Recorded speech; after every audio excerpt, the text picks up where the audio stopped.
It's time for the Joyful Moments with JJ show. If you would like to book JJ to speak at your event, or if you have a lighthearted story you'd like to have shared on air, please email your story to Joyful Moments with JJ. The email is jj@JJs-Ministries.org. That's jj@JJs-Ministries.org.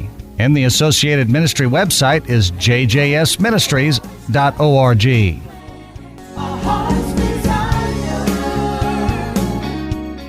A boy named Gilbert was 8 years old and had been in Cub Scouts only a short time.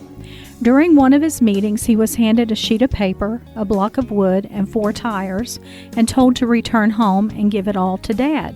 That was not an easy task for Gilbert to do. Dad was not receptive to doing things with his son, but Gilbert tried. Dad read the paper and scoffed at the idea of making a pine wood derby car with his young, eager son. The block of wood remained untouched as the weeks passed. Finally, Mom stepped in to see if I could figure this all out. The project began.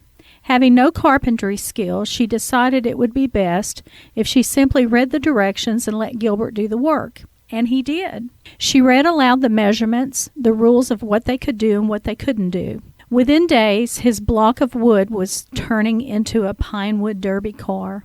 A little lopsided but looking great, at least through the eyes of Mom.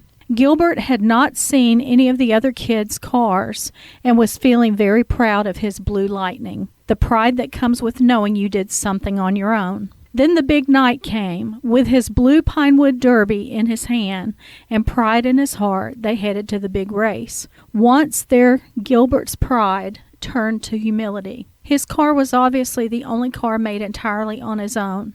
All the other cars were a father-son partnership with cool paint jobs and sleek body styles made for speed. A few of the boys giggled as they looked at Gilbert's lopsided, wobbly, unattractive vehicle. To add to the humility, Gilbert was the only boy without a man at his side. A couple of the boys who were from single-parent homes at least had an uncle or a grandfather by their side. Gilbert had Mom.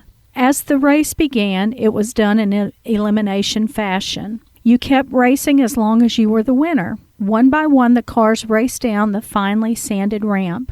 Finally, it was between Gilbert and the sleekest, fastest-looking car there. The last race was about to begin. My wide-eyed, shy 8-year-old asked if they could stop the race for a minute because he wanted to pray. The race stopped. Tomorrow, we will see if Gilbert was a winner or not.